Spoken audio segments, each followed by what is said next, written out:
Also, AST, please check your chat in case you haven't. And I'm going to get us rolling here. Hello, Kindred. How are you this evening? Cautious. Now, why ever would that be?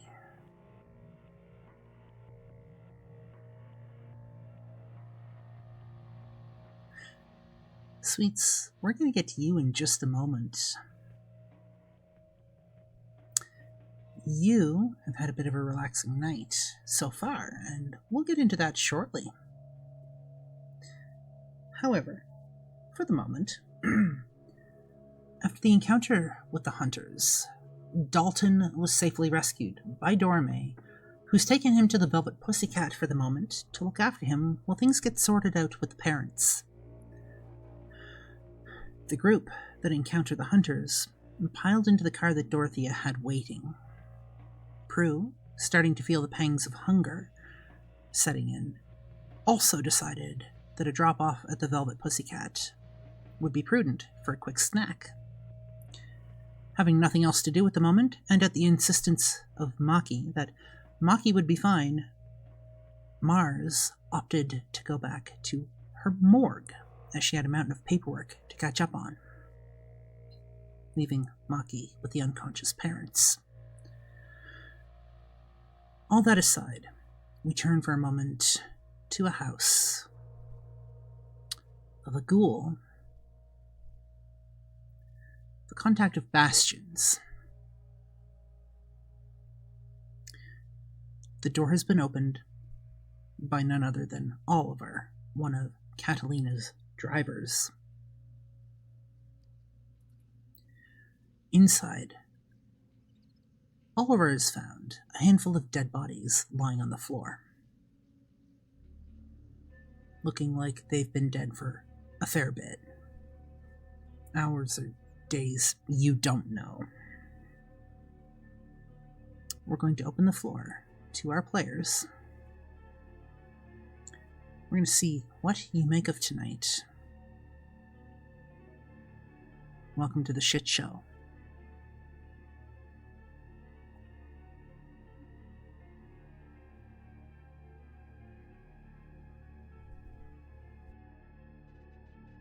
Yes, Sweets. Just to qualify, am I here right now or You not? are not. You are currently in your just- apartment. We'll get to that in a moment. Okay, just clarifying, sorry. You're good. We actually thought things through this time. Had a bit of a brain cell. Oh boy.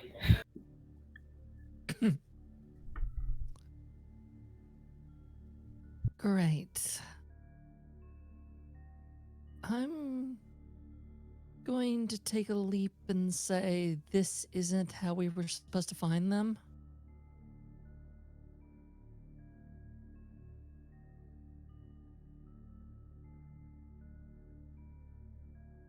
Your guess would be as good as mine.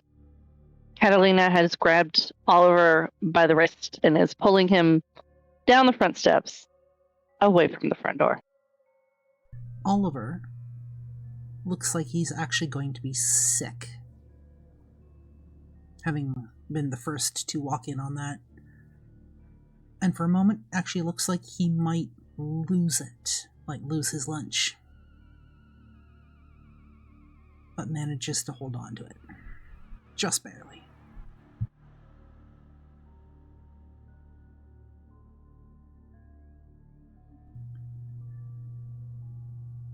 For the moment, it's just Danica, Catalina, and Oliver on the floor.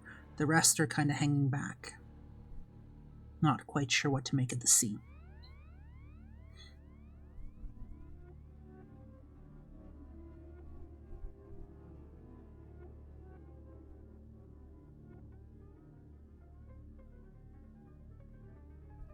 Do the bodies look like they just naturally fell there, or? Are you stepping into the house?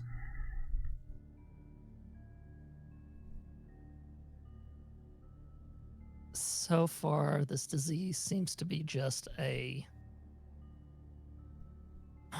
ghoul thing.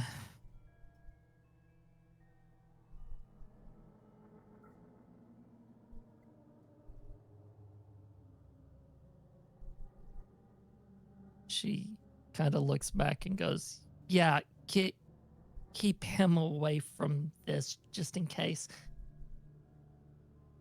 And then she walks into the room. We're going to pause there for a moment. Catalina. Catalina's tending to Oliver, watching him carefully to make sure that he's not about to throw up all over the sidewalk. From the corner of her eye, she notices Jimmy reach for his phone. Apparently gets some sort of message or call. And then kind of give signal. And Catalina's going to get in Oliver's face, like, focus, eye to eye. I need you to leave. I think Jimmy needs to go somewhere. So I need you to get away from here. And Maeve kind of raises her hand too. And take Maeve. Take them where they need to go. And then I need you to go home. Understand? Oliver nods.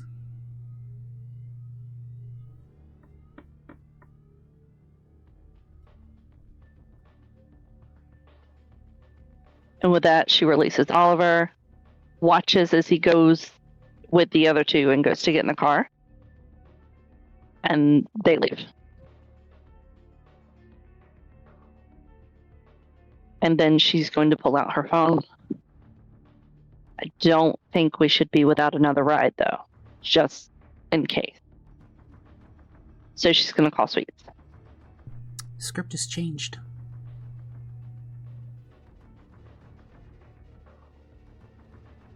Double check your notes.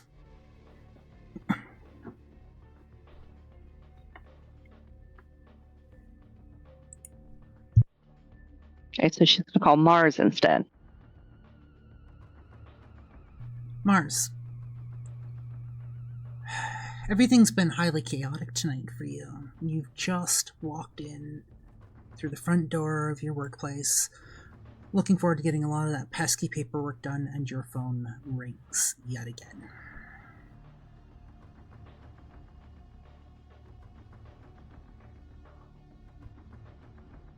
Yes, hello. Marzana Chernov speaking. Hello, Marzana. This is Catalina with Carl's. Yes. How may I help you? We come upon a house, and we were dropping a sick ghoul off here, and there's quite a few dead bodies from what I can see. I see. Are you calling me to come pick them up? I think you need to take a look at them. I understand. I will be there soon. I'll send Sweets to get you. Okay. She hangs up, takes a deep breath, lets it out, will pull out from her package a Black and Mild and light it, and just take a moment to smoke for a second while she waits for Sweets to come pick her up. She doesn't even bother going all the way in. She just turned around and will wait outside. Danica, we'll get to your narration in a moment for when you've stepped in through the house, because we're going to move for a moment to Sweets. So after hanging up with Marzana, Catalina is going to then call Sweets. And we're going to switch to Sweets for a quick sec.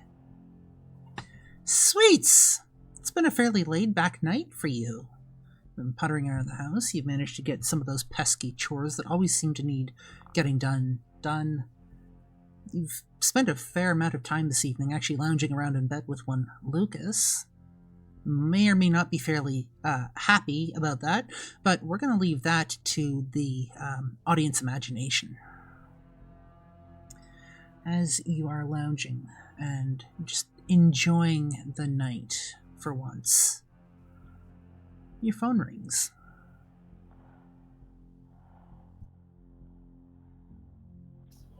Because of course, the minute I see the name on the caller ID, which I'm assuming is Catalina's. Yes. Of course, this can't possibly be good. And I'm just going to answer. Before you answer your phone, I'm going to get you to describe your apartment for us. I don't have that yet. Okay, then we'll keep moving. Let's just say, like, it's a townhouse. It's homey. It's got like round dome windows at the front, kind of like a Hobbit house. It's very, very chill and like 90s.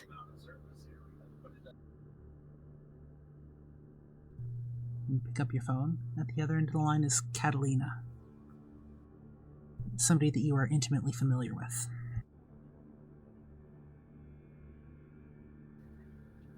Hello, sister. How are you ruining my night tonight?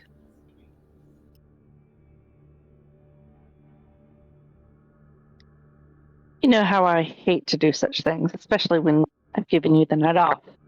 But That's what I thought. And yet, here we are. Oliver and I were on a run, and there's infected ghouls, apparently, and dead bodies in a house. And I need you to bring a doctor from the morgue to my location. Okay. Give me 20 minutes. 20 minutes is fine. Yes, I'm sorry. Be there as soon as I can.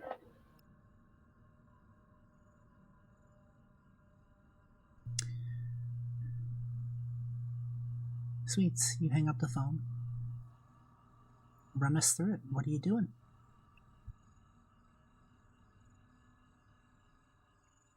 I'm first going to look to Lucas. I'm sorry, babe, but shit's hit the fan again, and Kat needs my help. So, You know she wouldn't call if it wasn't particularly important. And lately, with everything that's been going on,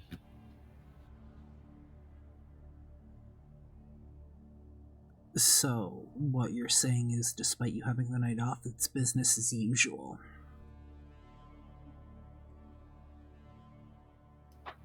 maybe if there wasn't like a world-ending plague hanging over our heads, I would have told her to pound sand.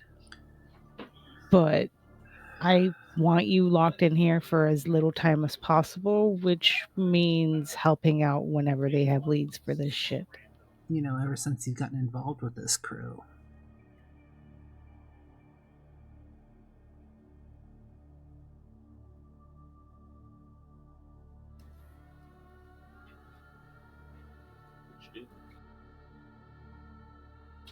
I don't hold it against you. I'm just saying. It's one of those things that comes with family, which is what we came here to do. It's not always unicorns and rainbows. Go do what you gotta do. I'll leave you to it. I'll hold down the fort here, and whatever's going on, I'll try and stay out of its way. Good. And I promise, as soon as I get back, I will make it up to you. Like you know I can. I would expect nothing less. Good. Don't play too hard. I gotta... Well, I'll do my best. Love you. Love you too.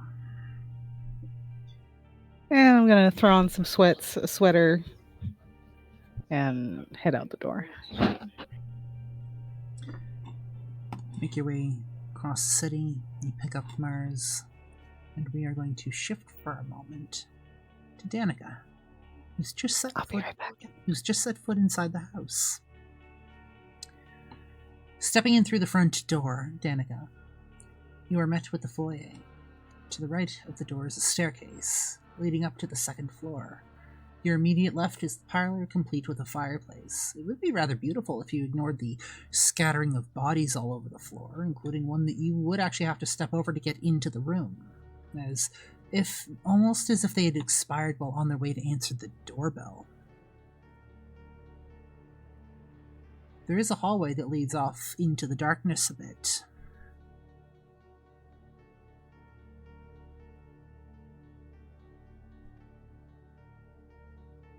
She looks around and kind of sighs and goes, "What would you do if you weren't in Vegas?" She takes a look at each of the bodies and sees if she can see anything. Not like a deep examination, but more a try to figure out what her detective contact would have done if she had been here and try to, at her very amateurish way, try to at least try to do it. Wits plus awareness, please.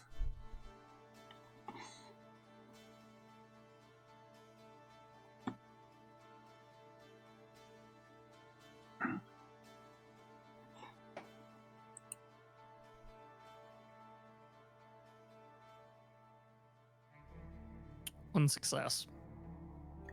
This is not your area of expertise. This is not what you're good at.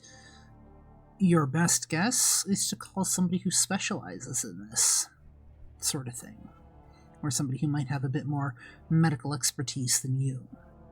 At the moment, you know of 2 people who fit that bill. One is Elizabeth, and the other is a rather new acquaintance of yours, one Marzana Chernov.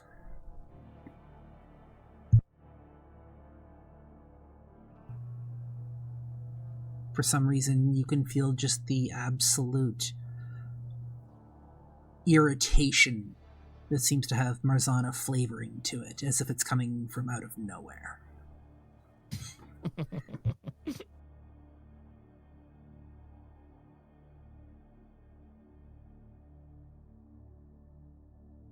Right. Why did you try to step in your lane? So, what are you doing now?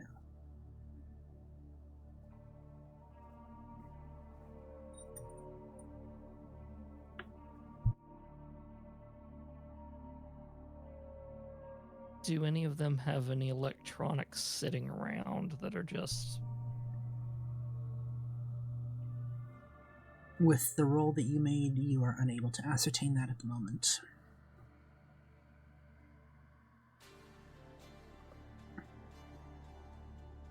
Best you can figure is they're like in their bedrooms, or they might be in pockets. You don't know.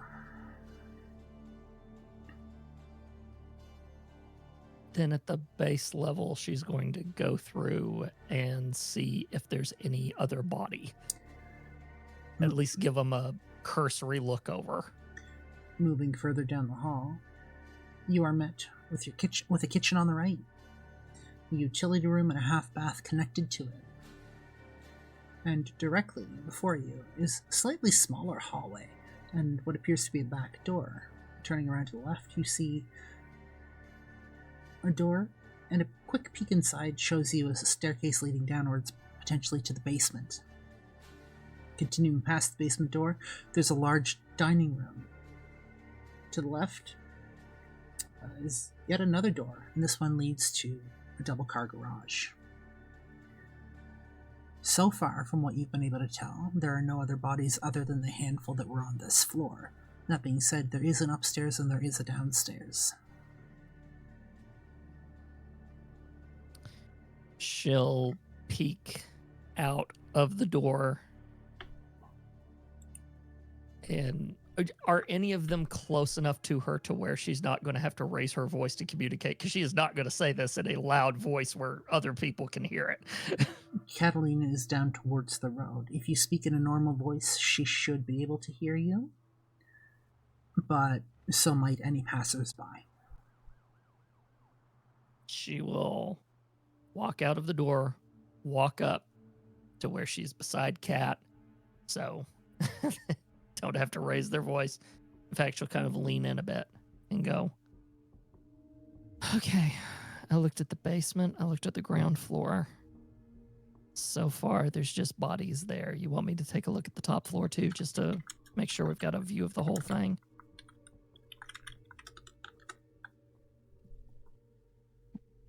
It would be good if we know how many floors we do have to examine. I've got Marzana on the way, and Sweets is coming too. Good. Out of my element here, but I'm trying. I think there's at least one more top floor, but I'll go check. And then she heads to check. Up the stairs, you find yourself coming to a landing as you make your way back into the house. There seems to be several bedrooms branching off of this area, and one hall bathroom. The first bedroom, to the right, is decorated in shades of blue, the one next to it in shades of orange. Continuing counterclockwise is the hall bathroom, and next to that is a bedroom decorated in shades of purple with an attached bathroom to it. Going down the hall, the first door on your left is a bedroom decorated in shades of green. And its next door neighbor is a much larger blue bedroom with another attached bathroom. And finally, at the end of the hall is what appears to be a master bedroom and bathroom. While you don't find any bodies up here, when you venture downstairs to the very basement, you do find two other bodies down there around the washer and dryer. Almost as if looked like they might have been having a conversation or something like that before they hit the pavement, rather unceremoniously.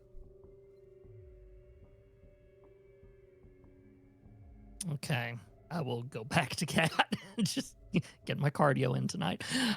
Go back to Kat. And say, okay, there's two in the basement, the very basement. Not my area of expertise. Mars will probably figure out more stuff, but it's almost like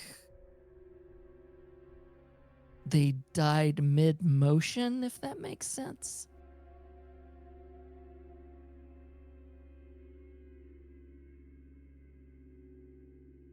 Very interesting. So there's no breathers in there. No. They're all dead. I'm sorry.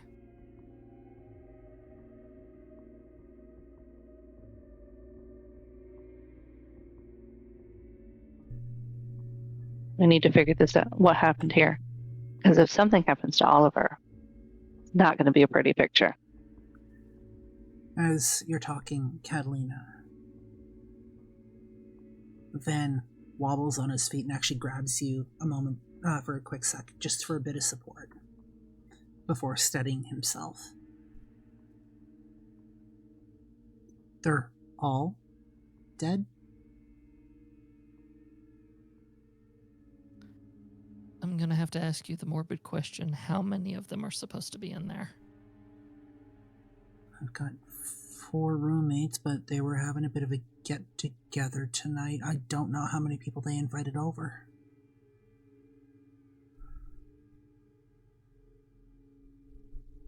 Storyteller, how many bodies did I come across?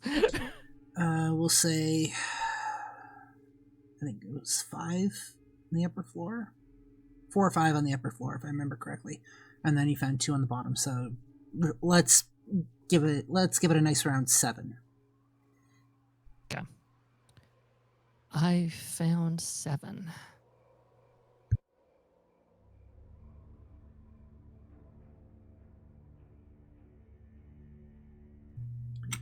Alright. Van's looking absolutely exhausted. Like, he's this is just weighing on him, even more so than whatever he's got. Coughs up a bit of blood into his hand. You guys can smell it. And he stops to think for a moment. I think I need to sit down.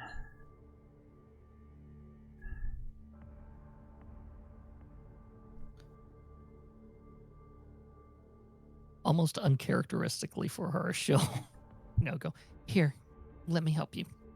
And then she'll help him kind of sit. There's absolutely no objection from him whatsoever.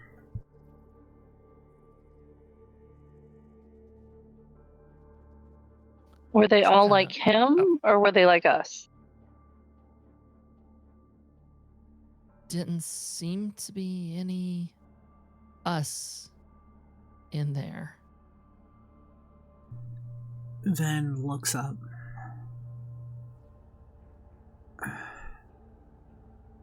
They weren't like me. I think they were human.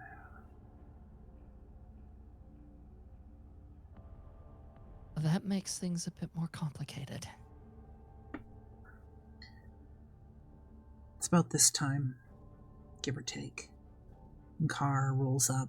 Cat, you'd recognize the car's sweets.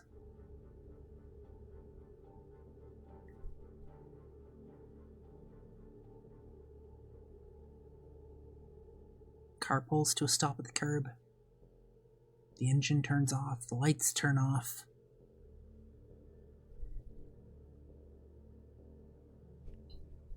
Mars steps out. Her hair is fully slicked back into like this tight ballerina bun. She already has latex gloves on and a mask on her.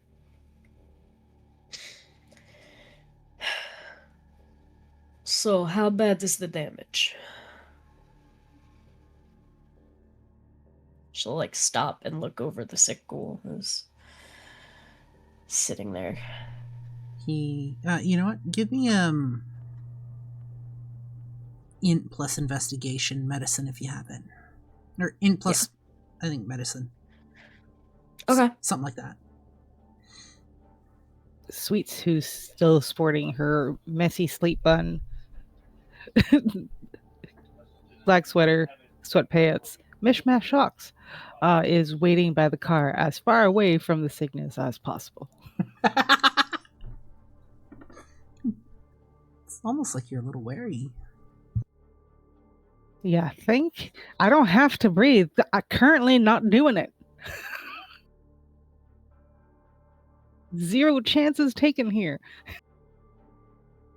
I'm not prettying this shit.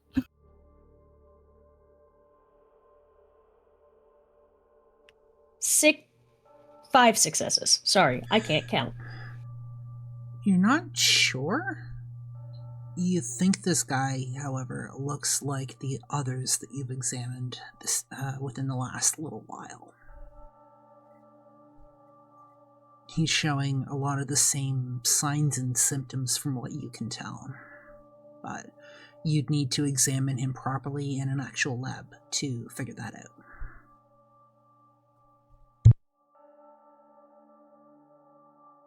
Right, okay. How long have you been with him? You two.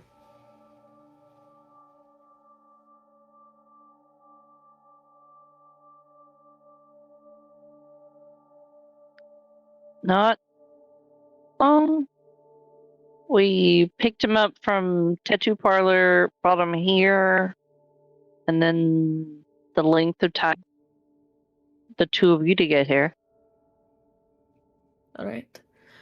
How long have you been feeling sick? Couple of days, I think. She'll jot that down in a notebook that she's been keeping of everything. I mean, I'm pretty sure it's just a cold. Give me a couple of days and I'll be back on my feet. Most likely not. Don't worry. We will get you to somewhere where we can keep better track of this.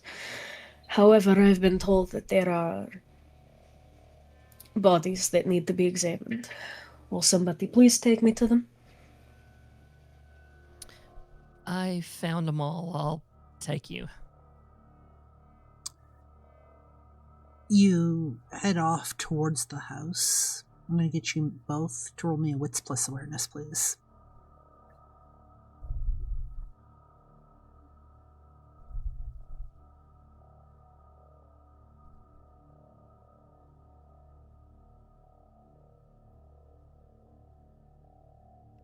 Three successes. 2. Mars, you hear it first. It's almost like a wet gurgling sound. That slowly changes into a bit of a choking sound, and then a gasping for breath. And then you hear the thud of a body hitting the ground. I'm gonna look back at the guy we just started to walk away from. He's dead. Yep. Fuck.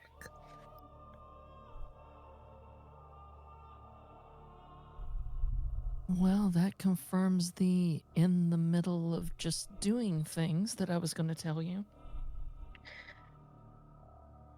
I see.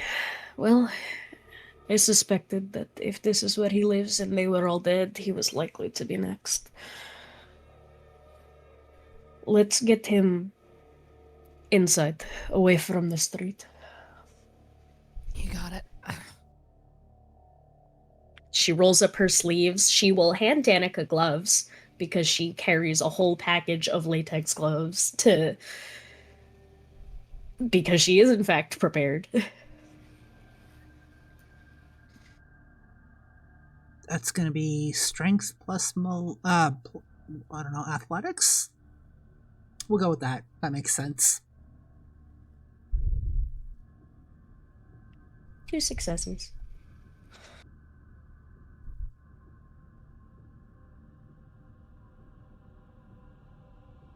Two successes. Yeah, I mean, he is human, fairly lightweight. You guys have enhanced strength. I don't see why not. At least a little more than the average human. You managed to get him up and into the house just fine.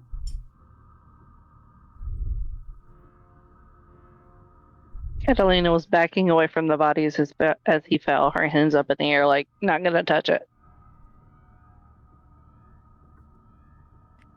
Catalina, you said he was somebody's. See if you can get in contact with them. Tell them what happened.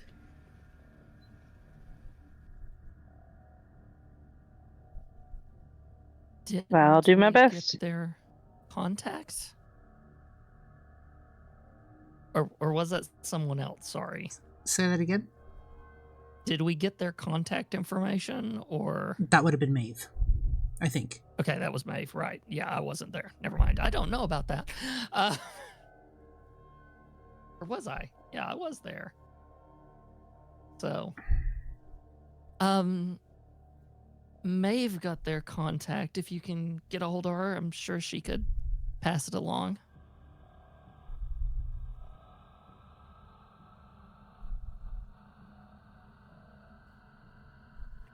Did Catalina grab Maeve's contact information at any point?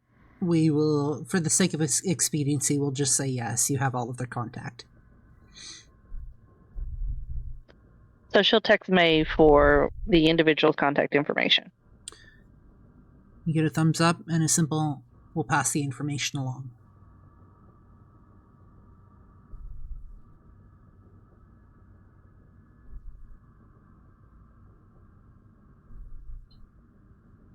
After getting this now dead ghoul inside, she's not going to start with examining him. She's going to start with examining one of the humans.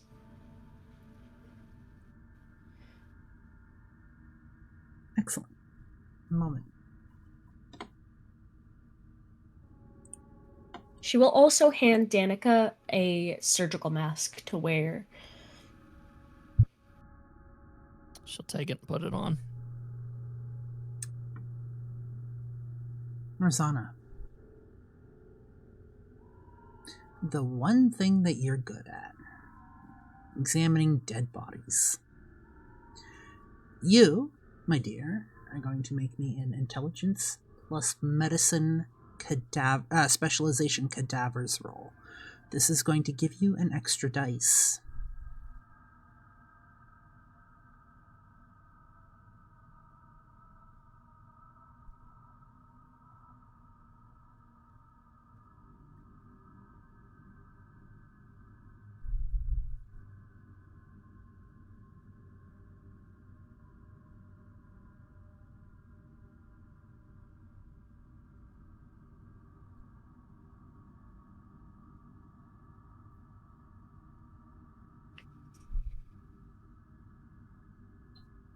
I got 5. 2 of them are 10, not the hunger dice, so I think that's just a regular critical success. Yes? Yes.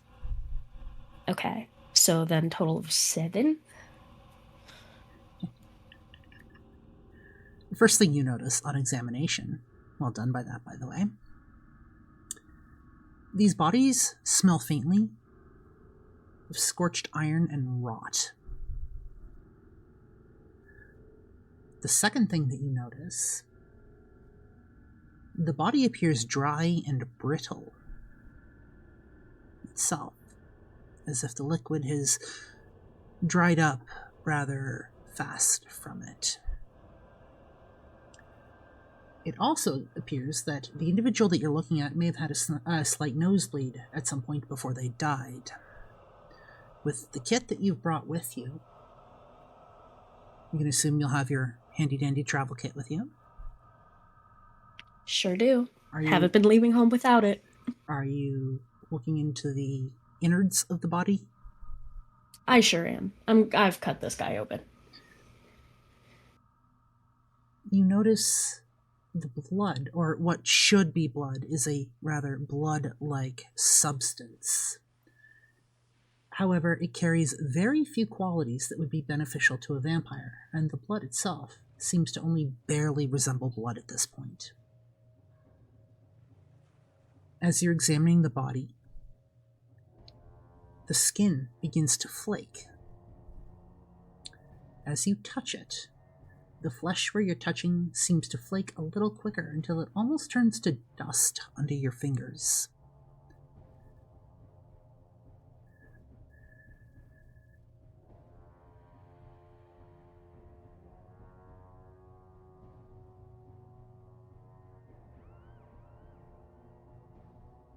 What's going on?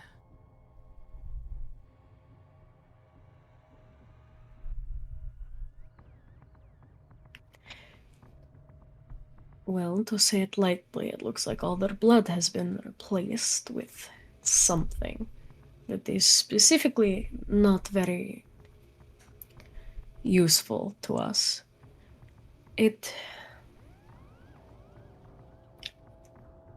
What is the temperature of the body? At the moment, room temperature. Because you got a critical, I am also going to give you one other small piece of information. This is not naturally occurring.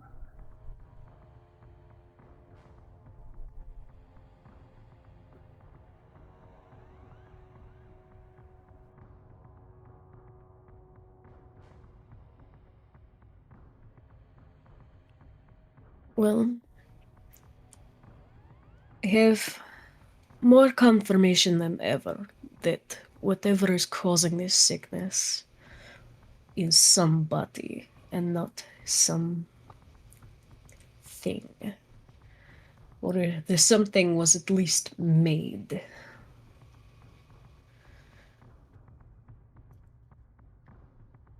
So somebody whipped this up. Yes. Why would anyone do that? Well, with the recent activity and in the wake of what happened at Elysium, quickest way to deal with something is to get rid of the food supply. It is my working theory anyway.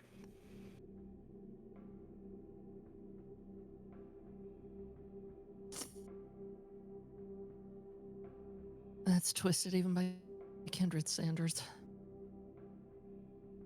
Nothing in this world is ever not.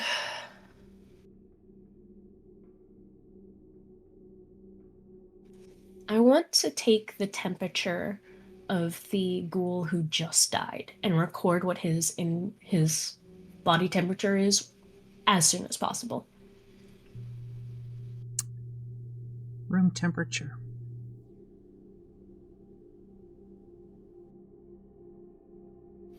He cooled down quickly.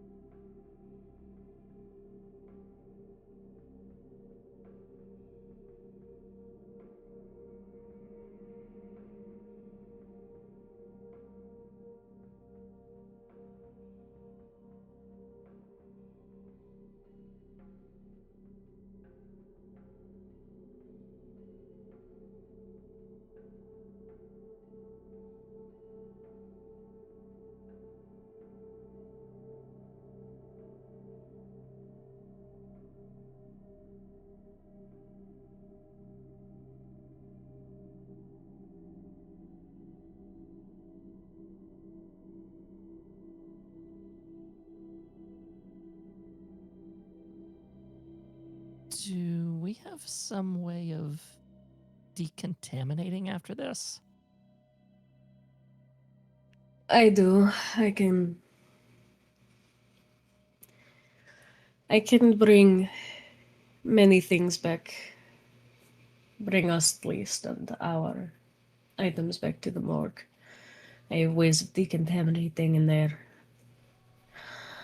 As for all of these bodies, it is too much to try to move all at once. You said that there were 7, now 8. It is better to try to board off the home than move all of them. Though some should be more thoroughly examined. I'm looking at this, and I worry that it is almost like their blood instantly boiled, and they dehydrated them. Especially with the suddenness of their death. Their skin, it is completely dried out, flaky, turning to dust.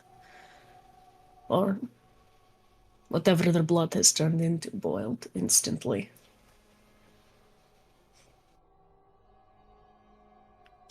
She would like to cut open somebody's brain to see if she can get a good look at it, to see if there is any sort of damage that she can see that would be caused to the brain from it getting too hot. That's going to take another ink plus medicine cadavers roll, please.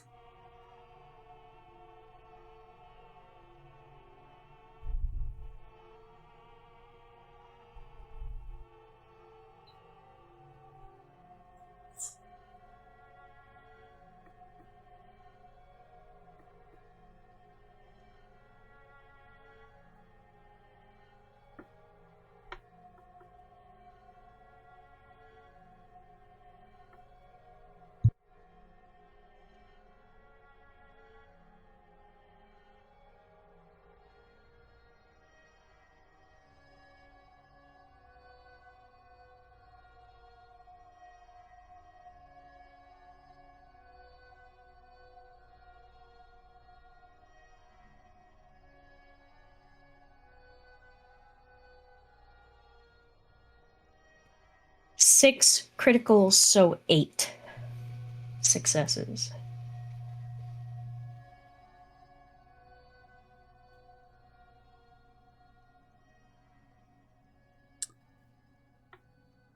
You cut open the brain. I'm assuming you have a bone saw with you. Yep. Do you have... She came prepared. Do you have a travel microscope? I'd say that, especially knowing that she was coming to examine people who had already died, yeah. She'd have brought something. Normally the brain looks like wet, soggy bacon.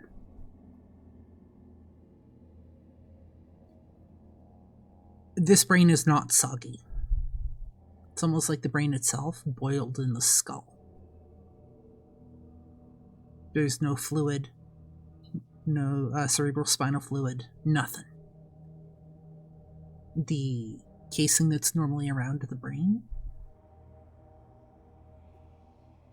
just flakes as you touch it.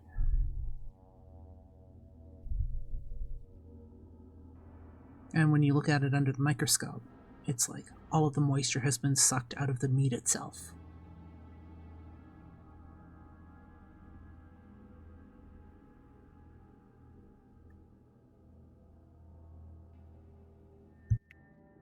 It is like they have been boiled and then dry rotted from the inside.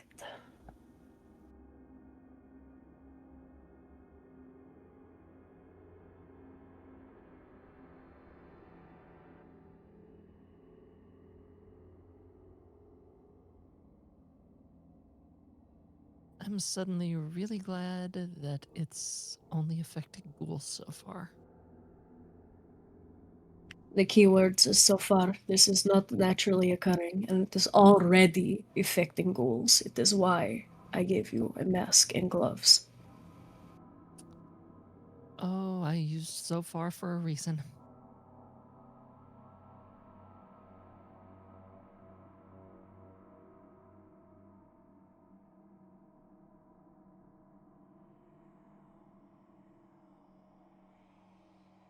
She is going to take her gloves off, package them in a bag with the contaminated part on the inside. She's going to rewash her hands, re-glove up, and then get her phone and... Well, she'll probably get her phone before gloving up and message Elizabeth about what she has found out from these dead bodies, and to keep an eye out for the people that she has, knowing that basically at any point they could just drop dead. Elizabeth responds that she has somebody watching over them at the moment, and that she will meet you at the normal spot for group gatherings. Right.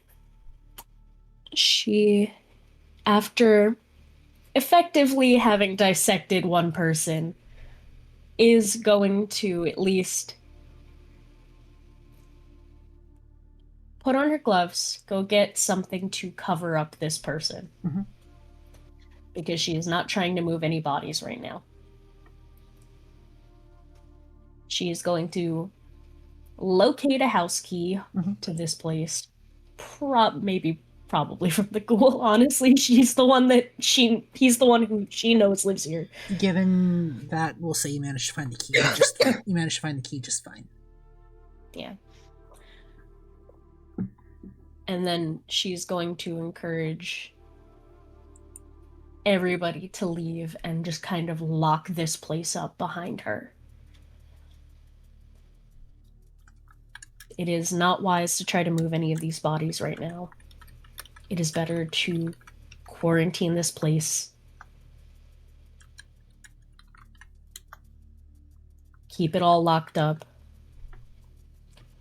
She will also notify Seraphina. Not to come clean it up right now, because we might need to come back here and re-examine some of these people, but to be like, hey, a lot of people have died. I don't know if these people have people who are looking for them or whatever magic that you do to make deaths be disappearing or not noticed, do that part. You get a message back from Seraphina. Will do. You should probably come visit me.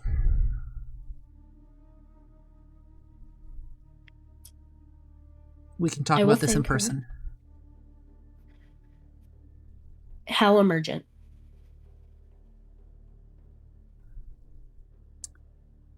The sooner the better. Okay. I will message Elizabeth, let her know that I'm visiting Seraphina first. Then Seraphina will be at the top of my going there place. And then you get another message. Is Sweets with you by any chance? Yes. I have Sweets and Danica and Catalina with me. Tell Catalina and Sweets that this is officially becoming my business now, and I will pay double their salary. Well, at least double Sweets' salary for the night.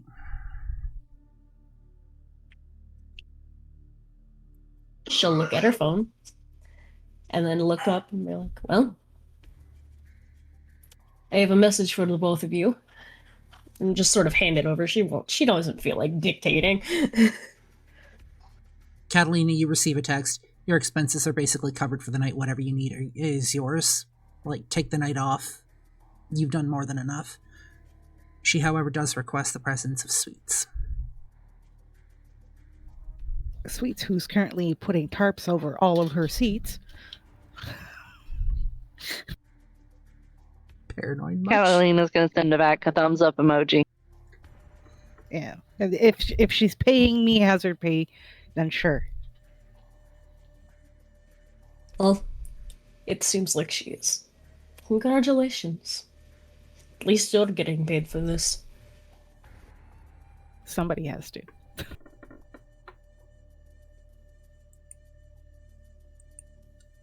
It's my night off, god damn it. So many plans. As she's like showing the plastic into creases. I'm going to have you take us back to my building where we can disinfect our things before going to meet up with Seraphina. That's a wonderful idea. If you guys don't have access to it, I do keep a stash of extra clothes for emergencies. It's not going to be fancy, but it will fit in and we be presentable, clean enough for Seraphina because she's kind of fussy about that. Don't worry. We will be fine. And Seraphina will learn to live with however we come. You got it. What is the decontamination process? Because I have my Oliver who may have been exposed.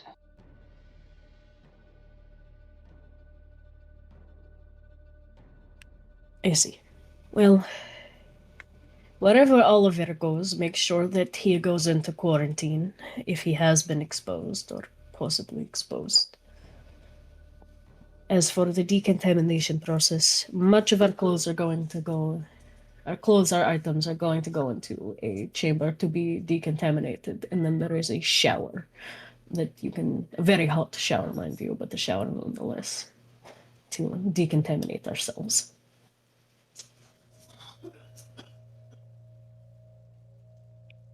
I will let Oliver know.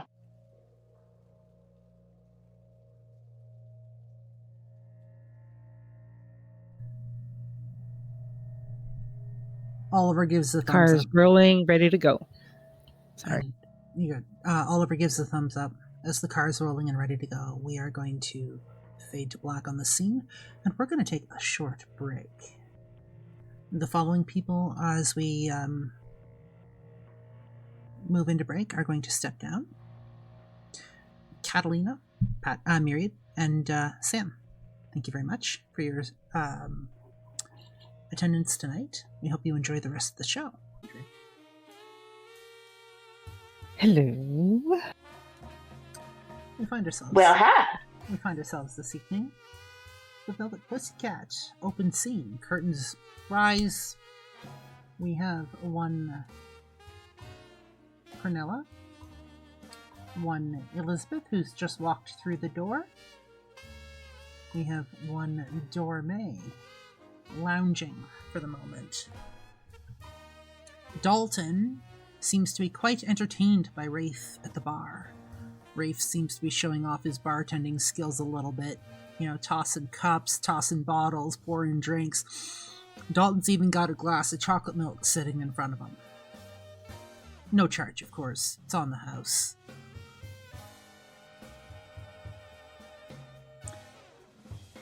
kind of a laid-back evening until Elizabeth comes through the door looking fairly...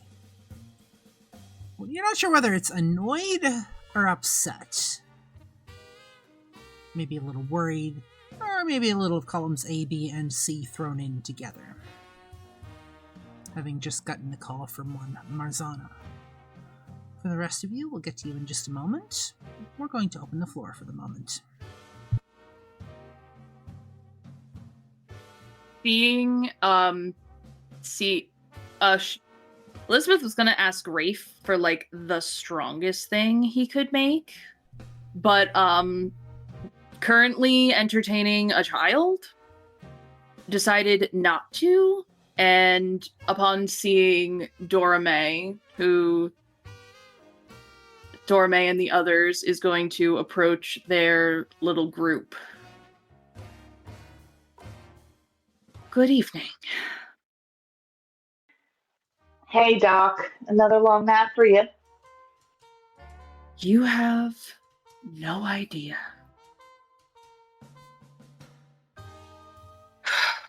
I bet. And she'll, like, kind of look over, try to get Rafe's attention, and just lift up her glass and point her head over at Elizabeth, being like, she needs something too. From across the room, you hear, "I got you. What does she want?" He's got a bottle in midair. Doesn't even break stride. He's looking straight at you, not paying attention to the bottle. Catches the bottle as it comes down. Strongest you got. Sure you want that? Although from what I've been hearing, seems like you like it rough these days. Right! What? I mean, the relationship between Ryder and herself's the talk of the town from what I hear.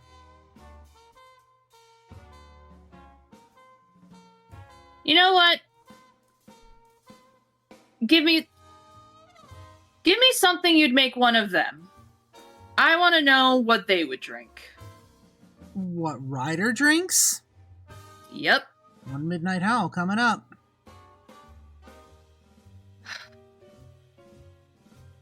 Just sits at table, just finally letting, like, her back relax for the first time all night. Just Takes a couple of minutes before Rafe walks over, puts a literal tankard down in front of you, like old school tankard. You can smell the booze, like, as he's approaching the table. oh, hell yeah. Like, don't say I didn't warn you. Let me know if I gotta call him to come pick you up tonight. I'm not actually planning on getting drunk. I just need the break. And I need to give him a break from feeding, considering he's my only supply nowadays. I'm sure we'll pick up for you.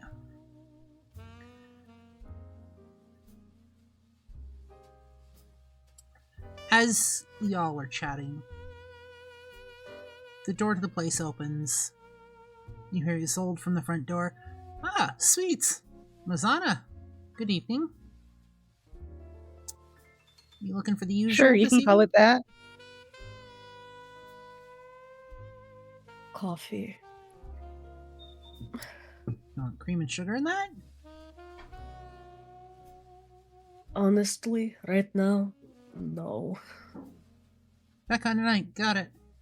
And for yourself, sweets?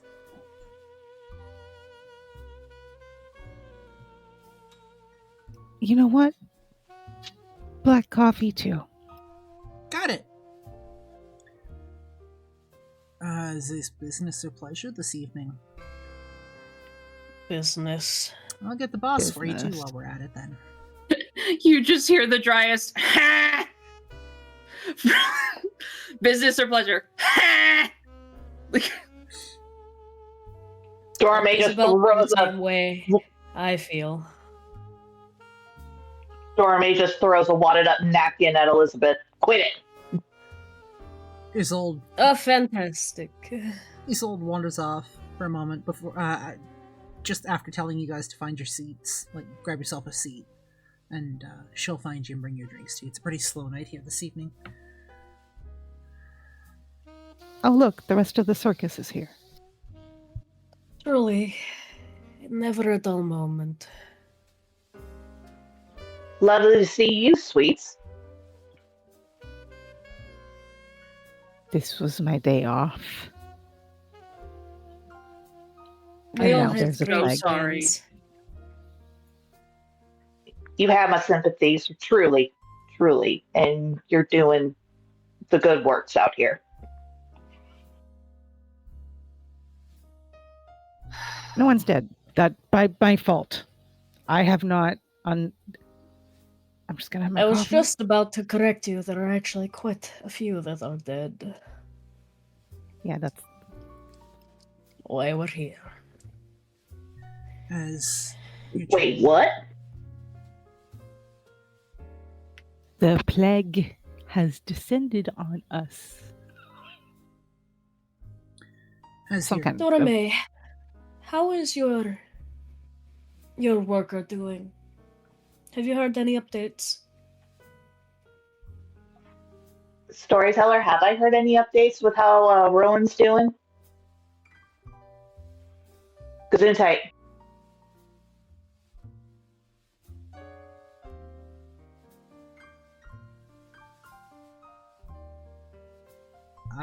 I've got my mic off, so. Sorry, what was the question?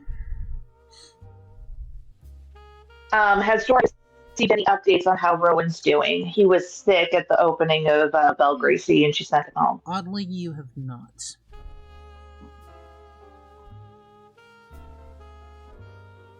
I haven't, which is weird. He said he was going to go to the clinic or come to see you. Right. I have not really gotten to see much of anybody. I worry for him. Hopefully we will be able to get in contact.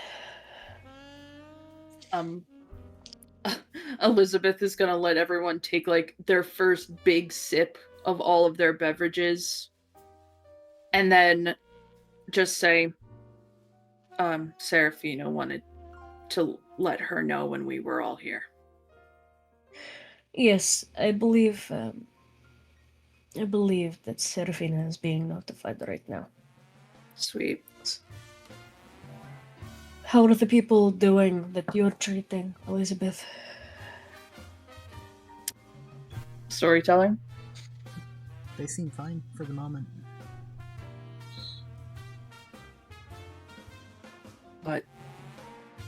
And I'm gonna be fully transparent.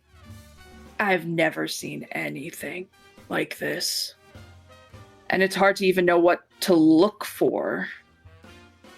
'Cause what are we even looking at? I have a bit of an idea, a clearer one, after my last examination, but I will get into that when we have a private area to speak in. I'd rather not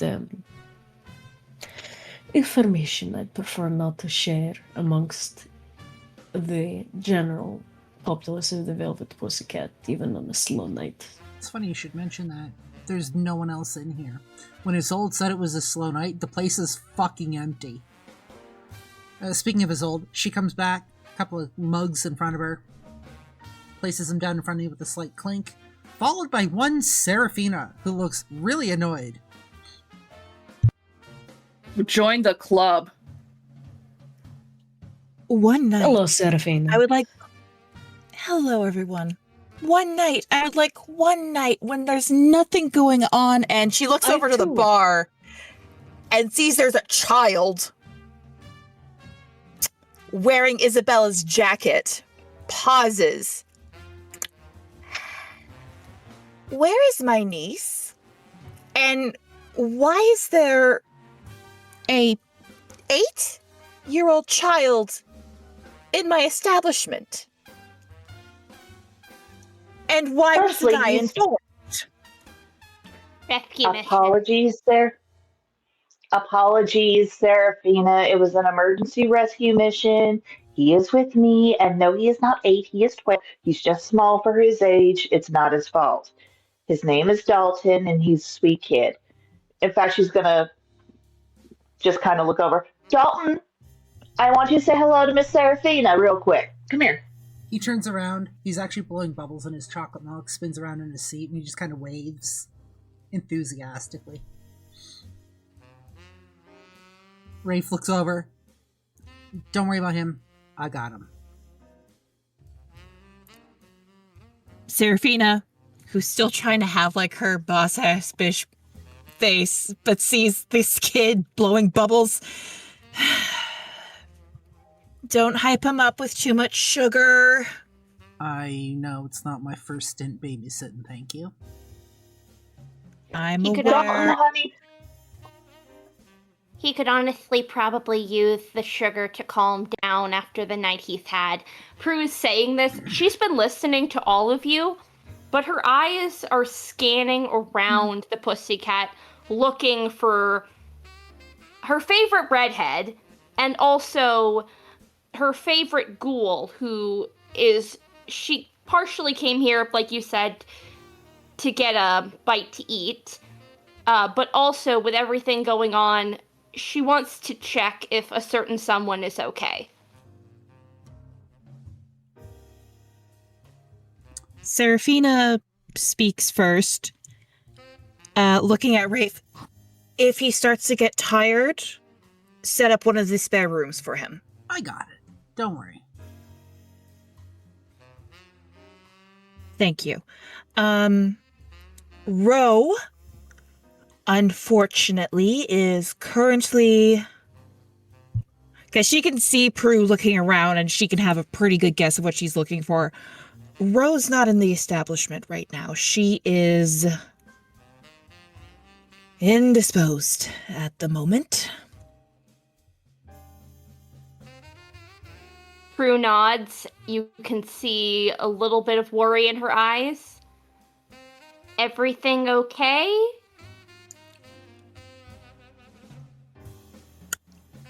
It was brought to my attention when all of us were indisposed for those 3 days that a couple of things happened.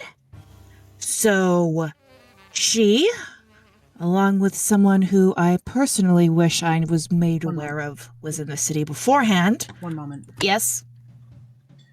Kiki! Hello!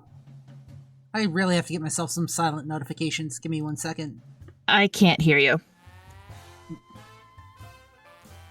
Hang on a sec. Oh,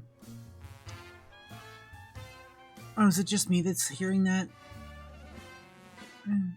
Kiki, hello. Well, Welcome on in. Welcome to VTM night. Sorry, go ahead.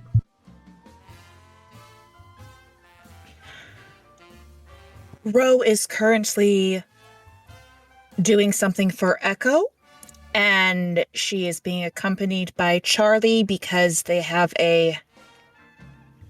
another much older kindred with them assisting with some matters. Prue gives Seraphina just a very pointed look. Someone I might know? Have you ever had the pleasure of meeting Rune, sire?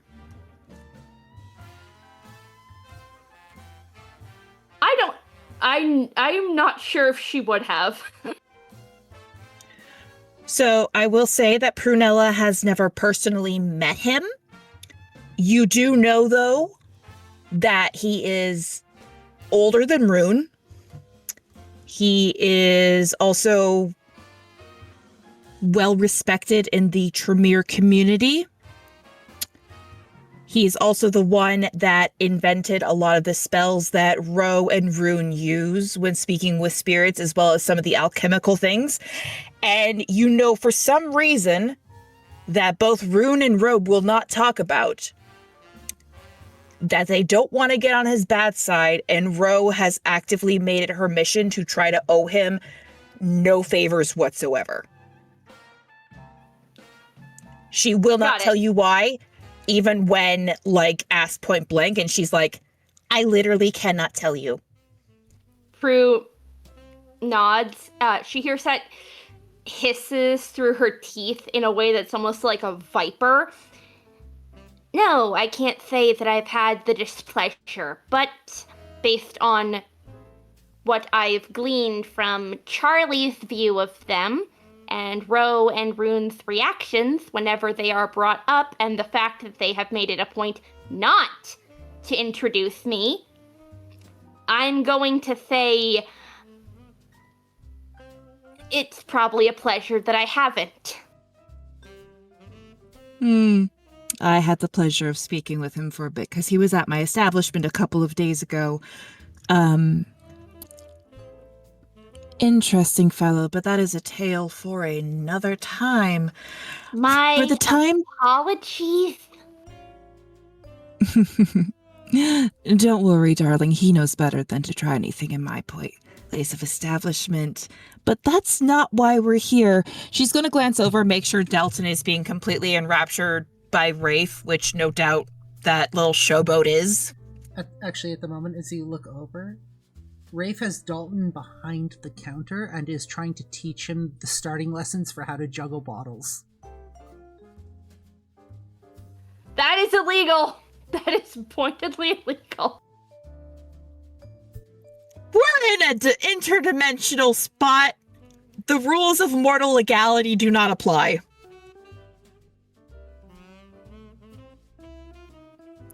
Oh, good. He'll be kept busy for a while. All right. She sits down at the booth. So, what is going on in this city, and why can't it stay fixed? Also, no one answered my question on where is my niece? I don't know where she went after I was dropped off here, but, we had to carry her out because Maki took care of her having her first, episode.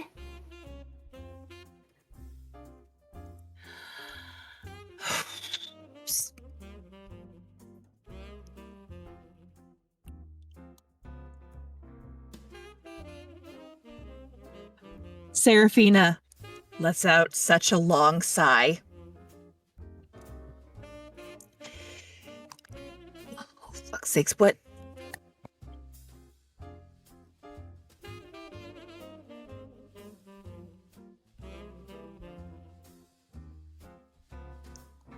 Seraphina lets out a very long sigh. She's gonna take out her phone, send a message to a certain werewolf that simply states, your daughter became hangry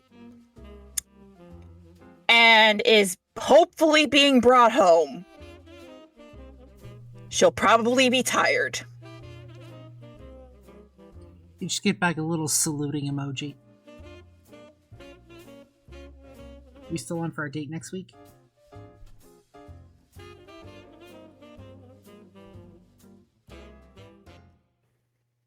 Sorry, Blaze, I did not hear that at all. You get a little saluting emoji. We still on for our meeting next week? Same time, same place.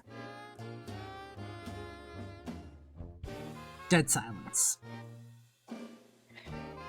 As for the second part of what is going on and why can it not stay fixed, it cannot stay fixed if it has yet to be fixed.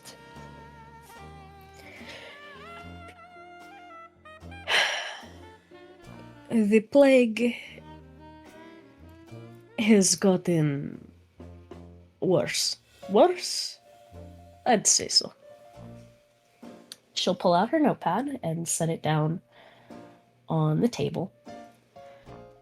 She has very elegant handwriting, but it's definitely, like, practiced to be clearly written. Like, it's at a slight angle, but it's very, like, crisp, straight lines.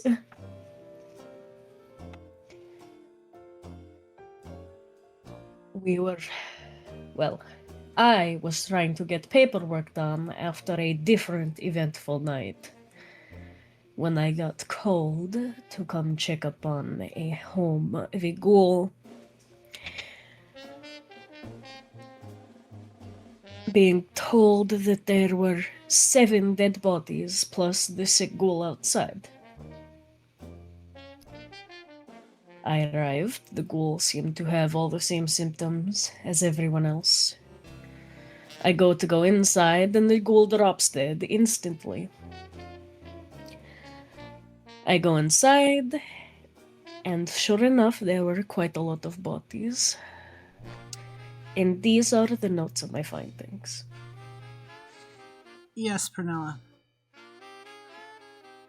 The minute that Prue has been scanning this whole time, the minute you say the ghoul dropped dead, you have her full attention, and she is watching you very closely and hooked on every word. And the minute your notes cross the table, she goes back to scanning and then looks over at Seraphina, assuming Seraphina will be able to figure out who else she's scanning for and what the question in her eyes is. So, One moment. Dorme? As soon as Dorme, who's listening, but kind of keeping an eye on Dalton at the same time, make sure he doesn't do too many shenanigans. But the second you say the ghoul dropped dead, she click and drops her drink, and her face just reads in all caps almost, "Excuse the fuck out of me."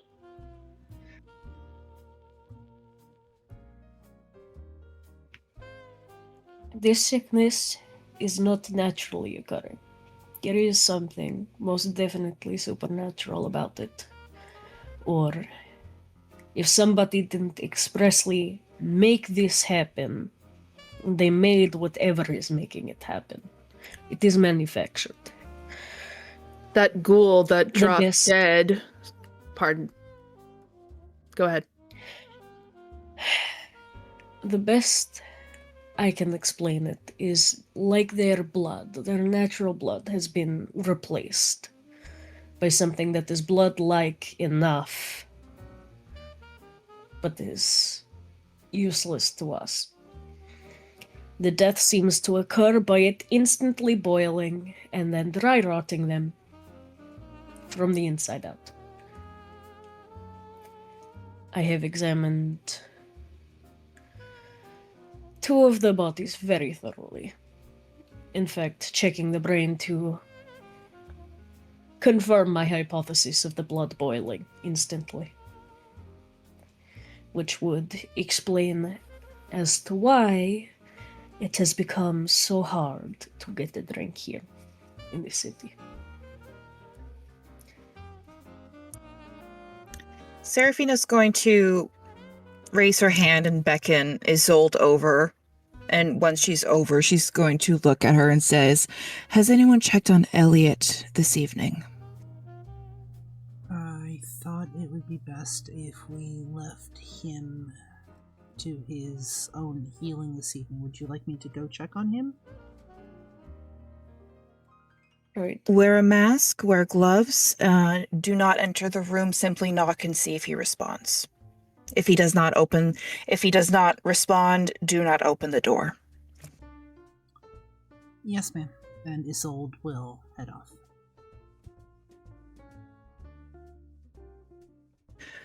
Whose ghoul was it?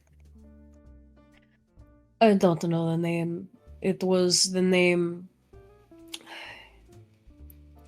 Danica and Catalina were with Maeve, who I believe gathered the name, and heard the name Bastion, the tattoo parlor. That is his tattoo parlor they were at. An associate of his, I believe. That is the most Elizabeth, information weren't you I have. at that? Elizabeth, weren't you at that place earlier? I believe Ryder goes there for his tattoo appointments. I was just about to say I was there earlier. I did check look and test this ghoul. So now we have a timeline of when we have a timeline as to how many days they are expected to survive. He thought he just had a cold, so these ghouls will die in days, less than a week. I'm assuming that regular humans have the same.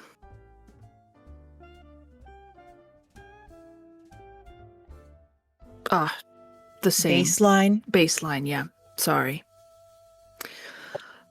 It's fine, my dear. We've been running you ragged here. Takes another chug of super tankard. Is that midnight hell? Yeah. Oh, darling. Darling, no. Elijah's upstairs. Elijah is upstairs, and I'm terrified to go up there and check on him. Well, it has not been multiple days. Isolde comes back. I was there when he was first revealed to be sick. Isolde comes back, makes her way into the room, and stands there for a moment.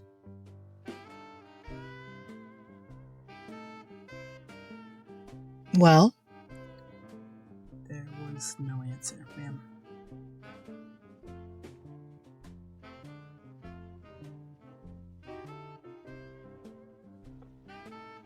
There is a chance he is just sleeping. For now, we'll leave it be for the time being. We are not going to jump into conclusions. This is basically going to be Strawdinker's cat until the early morning. Elizabeth, this is not your fault. This is something that is sadly even outside of our control, it seems, and this is starting to become very concerning. Isolde, I want all staff members, all the ghouls here now. We are going to see if any of them are also showing signs of sickness, and we are going to do... I hate to say this, we're going to close down for a bit. Do not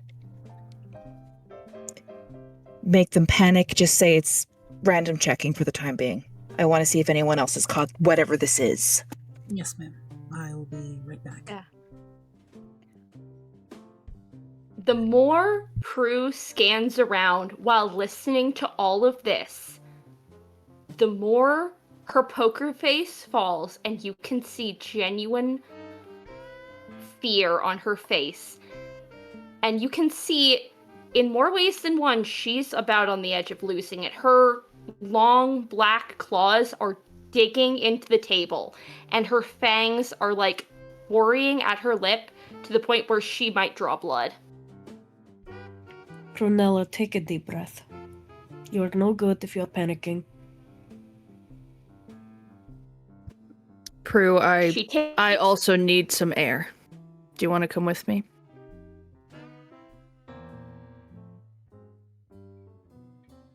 Prue takes that breath, and what comes out when she exhales is like a growl, almost. All right, we're going for some air. Come on, Prue. Stretches back. Prue is torn. She knows she should Go. but before Because if you're like this, when your sister arrives, I'm going to have 2 very upset sisters. And if I have one more person upset in my presence, I am going to start to get angry, you see. And you actually notice that Seraphina's fangs are starting to elongate. And if I have to look at your sad face any longer, then I will give you something to be sad about. Go get some air. Prue backs down in the presence of a superior power, nods. She was looking towards Seraphina anyway. You'll let me know the minute you know she's okay. The reason I'm not panicking right now is the fact that her and Victor are currently out on a date this evening. She was completely fine and absolutely giddy. Grazie. And if I try to interrupt that date, then I'm going to get an earful from Victor, and I can only handle so much bitching this evening, she says as she takes a sip of her wine.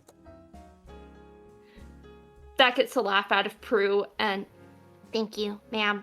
Looks to Elizabeth. Yeah, I think some night air might do me good. Seraphina. Yes. I have concerns that whoever is started this sickness is working with the same people who nuked Elysium. After all, with it coinciding with it making it hard for us to feed, I had a thought of perhaps they're trying to cleanse the whole area by taking out our food supply. Well, if the person who nuked Elysium are the same people I believe they are, that unfortunately would not make much sense. Due in fact to the fact that if it is... There are, and she gently taps the table, very few members of that sect that can make that bomb. And from what I understand, those that can make it, unless the secret got out of how to make it, they would essentially be putting their sister, daughter, to a slow and agonizing death. And although some family members have no qualms in doing that, these two men are too honorable to do that, and they would have made it a quick and easy kill.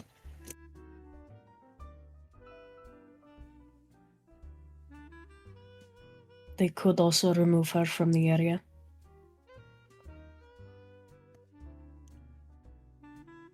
You are not wrong with that, I will say. But then they would have also taken away my little alchemist.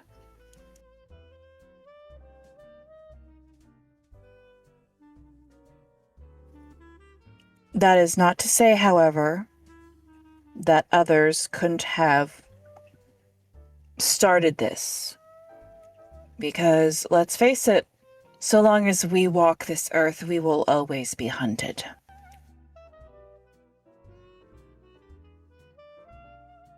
That's true. It makes me even more curious about what Dorothea is looking into and knows.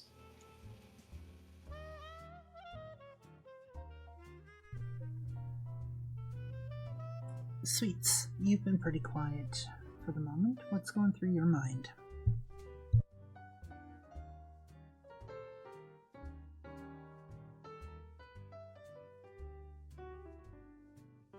She's trying to put the dots together,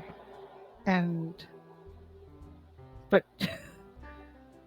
she doesn't want to sound like the paranoid one at this point. And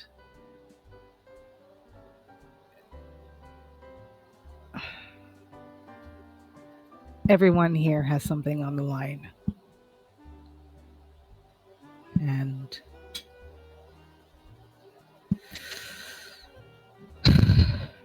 she's starting to wonder if how much is worth investing in all this instead of just packing her shit and going.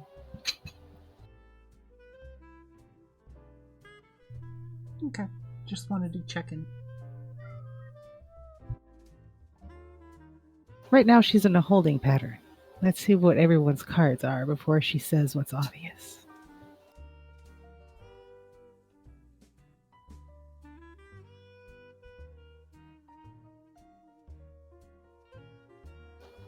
Which, given the silence, we're going to take it now. Why don't we all say what we're thinking? Second Inquisition. Hell, not that long ago, I just rescued a fucking Methuselah, which y'all were just sitting on, not doing anything about. God knows what they did to her. Have you seen her? Do you people not watch movies ever? They made some weird shit out of her because they could with her, and now our ghouls are fucking dropping, the blood supply is tainted, and God knows what's gonna happen to those of us who drink that shit.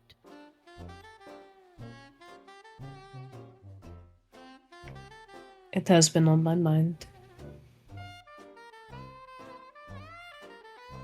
So what's keeping me from packing my ghoul and getting the fuck out of Dodge? It's because this shit will spread. It's not. There's no way they did that just here. You don't invest this kind of time, money, energy to do it in one place. At the most, we're a fucking test. See how well it works, what they need to tweak. Are That is we also what I certain was that thinking. this is man-made, though? It certainly isn't natural, and I am positive of that. I have not ruled Well, out no. it not being magically made, mind you.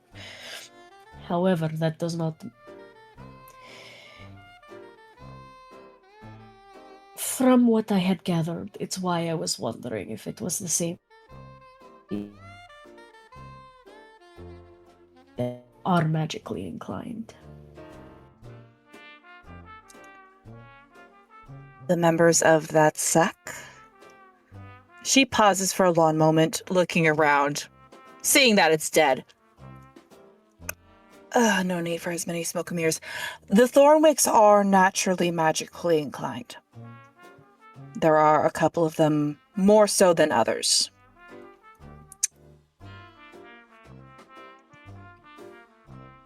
But to do something like this that would affect not only mortals, but also ghouls is not their usual MO. I have been trying to get a hold of the matriarch of the clan, and she's being stubbornly elusive as usual. But there is a chance this could be man-made. There's a chance it could be kindred-made. For all we know, a fae has decided to play some sort of sick joke on all of us. That is another possibility. I mean, we know that one is around, which we should probably see if he still is, much as I loathe to be in his presence again. Well, Isabella would be the one to try to see if he could contact him, because I don't know if any of us have any favors owed with him, or from him, to my knowledge. Though the fact he was able to get into this establishment is still concerning. While this conversation is happening, Dora May's been texting her sire, Sarah, and she's been kind of like keeping her abreast of everything that's going on. Have there been reports of, and she's basically wondering if there have been any reports of similar things happening wherever Sarah may be. She's just trying to see if anything has spread. As you see the dots pop up for a sec, you see the dots disappear, and then they pop up again. And you just get a simple no.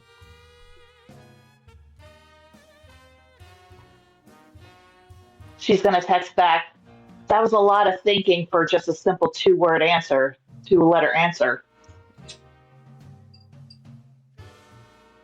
Dots pop up. They disappear. They pop up again. They disappear. They pop up again. Busy night.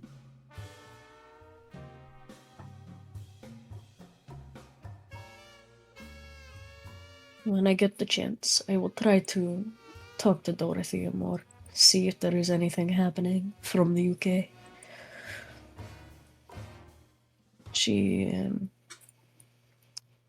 certainly was on a mission, so to say. And I trust her that it is important.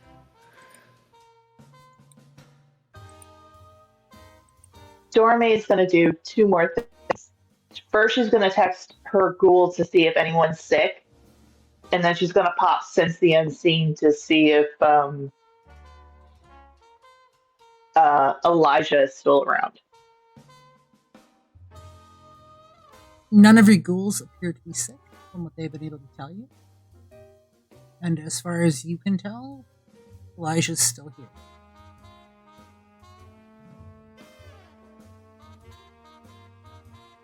Well, y'all want some good news at least?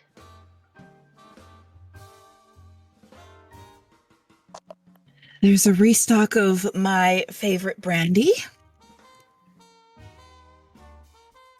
Haven't made it that far. What I can tell you is, thanks to my contacts in other areas, doesn't appear to have been spread. My ghouls aren't sick, and your boy is still on the mortal coil. This time, Well, that's good news at least. the voice rips through the Velvet Pussycat. Rather familiar voice. Just so it wasn't.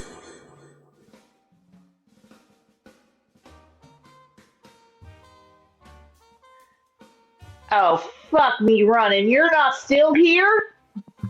That cut out, but I'm assuming what was said is, just so we're clear, it wasn't me. I'm always around. But it wasn't. The thing was done.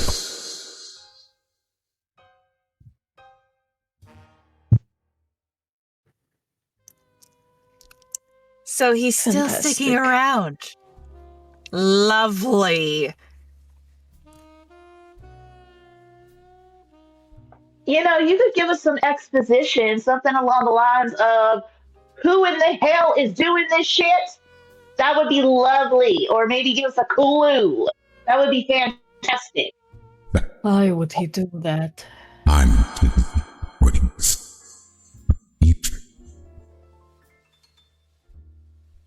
Sorry, I'm too busy recording this story for future storytelling.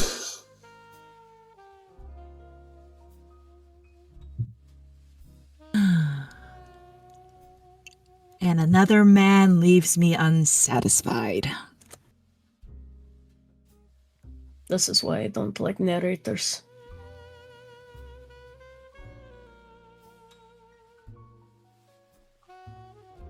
You know, I've heard of edging. I heard of what it is. I don't like it. Just so you know.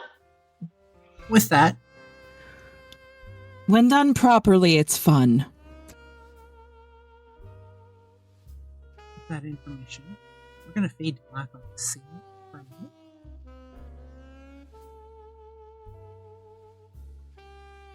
Elizabeth, Prunella, where did you two go?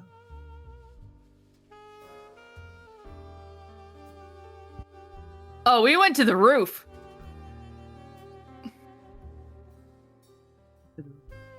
Step out, To the roof!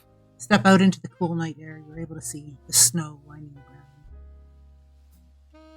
It's been pretty snowy in Edmonton lately. As a matter of fact, a couple nights ago, it was almost whiteout conditions. It's almost pretty if the snowplows hadn't scuzzied everything up. Off in the distance, you can see snow-laden trees along the river valley. What are you two doing? We are just breathing. Because both of us needed a minute. So at least Elizabeth is taking really deep breaths through her nose, feeling the cold air like in her lungs. And then slowly breathing out to collect herself, like, you're a doctor, god damn it, pull yourself together. People's lives are on the line. Prue, when they get out on the roof, this is probably the most private place she could possibly be. She drops her hood like it was constricting her and does some of the same breathing. You can hear slowly the growling in her breathing subsides to actually breathing. Then she's gonna pull out her phone and send a text to Victor, one of the few numbers she has saved in her phone, and just suggest that it might be a good idea for him to surprise Amelia with a holiday cruise for a while.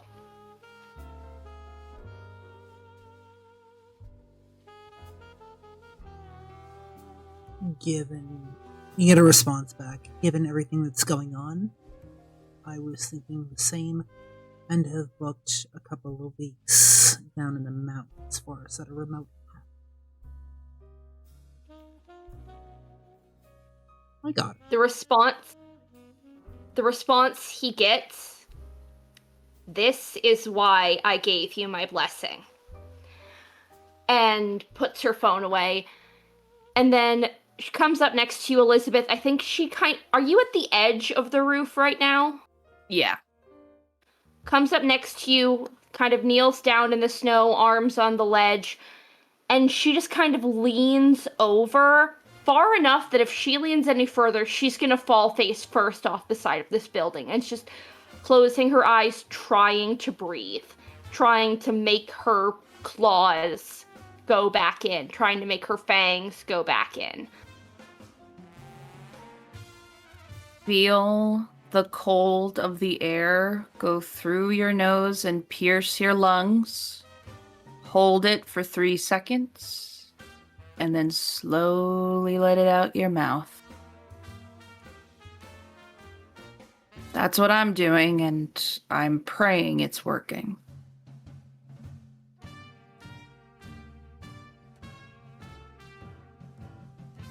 She gets through a couple of those breaths before you hear her say something in Gaelic that you don't know what it is, but based on her tone, you're pretty sure it's a swear word.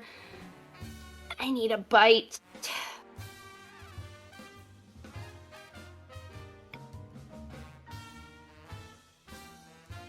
Am I correct that you're a leech? Prue tenses. I'm sorry, was that a slur?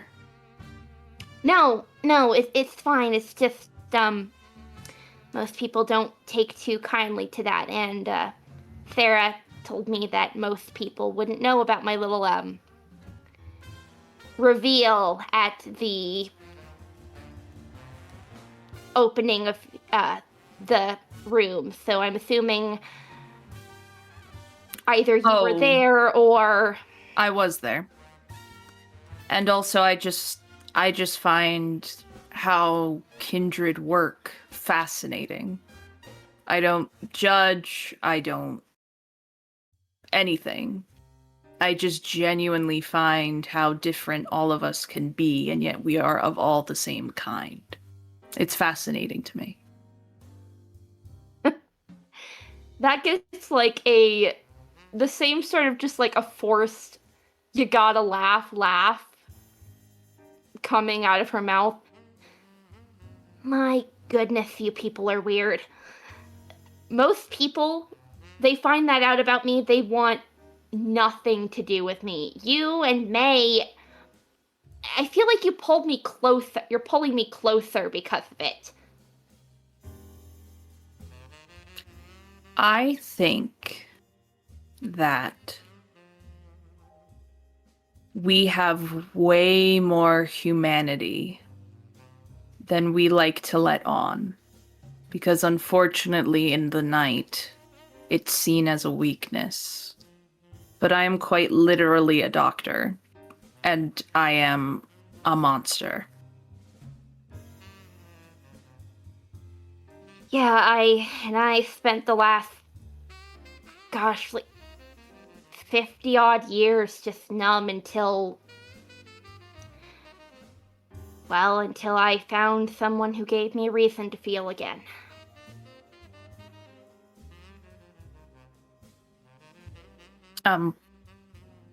You're right next to Elizabeth. She's just gonna put her hand down and be like, do you need some? Are you hungry?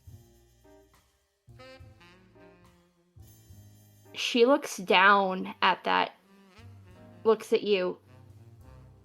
You're sure? Positive. Whatever I can do. Honestly, I've been feeling rather useless the past week or so.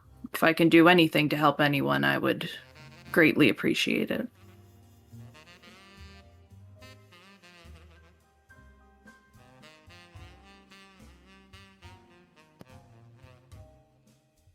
Prue looks down at that wrist, looks over at Elizabeth,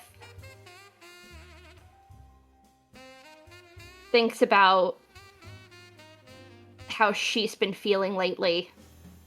Then she's gonna reach down into her side pouch, pull out a green poker chip, and pass it over to Elizabeth. Elizabeth is gonna take it. This is gonna become a desk charm.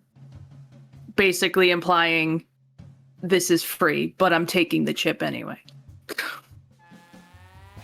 Another laugh, and again she just goes, my gosh, you people are so weird. And then, as gently and cautiously as she can, because she doesn't want to do this in a way that's going to make Elizabeth regret her decision, she takes what she needs. Vanilla. You bite down. You can feel the blood flow over your tongue and your pouch. At first it's nourishing, extremely filling. And then the taste starts to dull.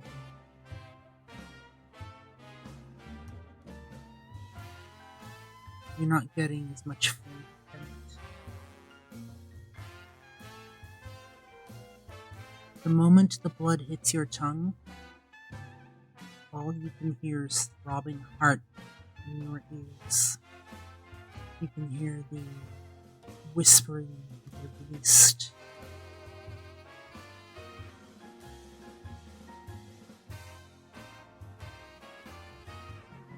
It's not going to be contained any longer.